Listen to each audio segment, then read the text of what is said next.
hard work, patience, and no wastage of the time are the three policies of this classroom. Hi everyone, this is Rakshanda Chawla and we are going to discuss about the NEET cracking part in this classroom.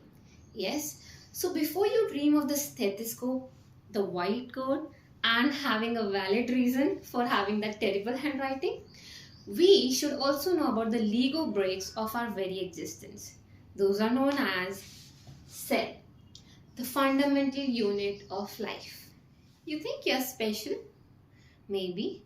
You're just a topper, backbencher, but as per NCERT, you're just a mass of cells. Anything which is not having the cell structure or the build-up is not called upon to be having the independent living. Now let's talk about some OG scientists because NEET loves history and let's understand the intercellular drama that has taken place. So the first scientist we are going to talk about here is Robert Hooke. In 1665, he worked upon the dead cork slices. Yes, we all know the wooden pieces. Yes. So he found some empty boxes when he looked upon with the help of the microscope and named them as cell. But the fun fact here is he actually saw the ghost of a cell. The second one was Antonie van Leeuwenhoek, right? He was the first one to see a live cell. So here's a trick to remember it. L for Leeuwenhoek and L for the living cell. He found it in the pond water, right? Just a small drop of the pond water there. The third one is Mr. Robert Brown. In 1831, he discovered nucleus, right? So biology is not that hard. It's just about the marketing strategies. Then comes the cell theory.